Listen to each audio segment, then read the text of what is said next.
ദിവസത്തെ ഗവർണറുടെ പ്രകടനത്തിന് കൈയടിക്കുകയാണ് ശശി തരൂർ. പ്രതികരിക്കുകയാണെങ്കിൽ ഇങ്ങനെ തന്നെ വേണമെന്ന മട്ടിലാണ് ശശി തരൂർ ഈ സംഭവത്തോട് പ്രതികരിച്ചതും ഒപ്പം തന്നെ SFIക്ക് കണക്കിന് കൊടുക്കുകയും ചെയ്തു. എന്നാൽ തരൂരിന്റെ ഈ നിലപാട് നമ്മുടെ CPM ഒട്ടും പിടിച്ചിട്ടില്ല.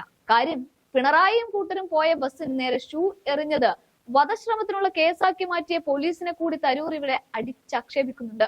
ഗവർണർ ആരിഫ് മുഹമ്മദ് ഖാനെതിരായ തിരുവനന്തപുരത്തുണ്ടായ SFI പ്രതിഷേധത്തെ രൂക്ഷമായി തന്നെയാണ് ശശി തരൂർ വിമർശിക്കുന്നത്. ഒന്നും തന്നെ അവിടെ നോക്കുന്നില്ല. അവിടെ പിണറായി വിജയന്റെ തൽപര കക്ഷികളായ പോലീസുകാർ രണ്ടു തരത്തിലാണ് നിയമത്തെ നടപ്പിലാക്കാൻ ശ്രമിച്ചത്.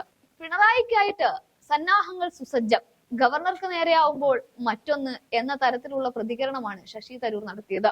ഇവിടെ ഗവർണറെ രാഷ്ട്രീയം മറന്നുകൊണ്ട് പിന്തുണയ്ക്കുകയാണ് അദ്ദേഹം. ഗവർണറെ തടഞ്ഞത് SFI ഗുണ്ടകളാണെന്നും മാനംകെട്ട പ്രവൃത്തിയാണെന്നും ശശി തരൂർ വിമർശിക്കുന്നുണ്ട്.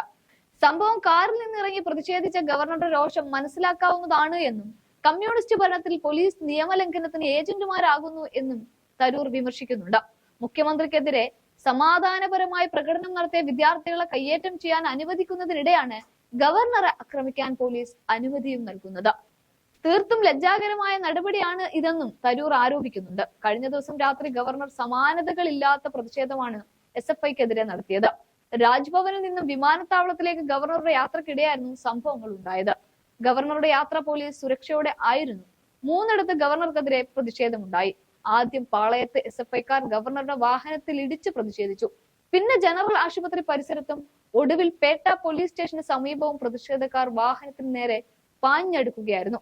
ഇതോടെ വാഹനം നിർത്തി ഗവർണർ കാറിൽ നിന്ന് പുറത്തേക്കിറങ്ങി പ്രതിഷേധക്കാരുടെ അടുത്തേക്ക് നീങ്ങുകയായിരുന്നു. ഇതിനൊക്കെയാണ് ഇപ്പോൾ തരൂർ കൈയടിക്കുന്നത്.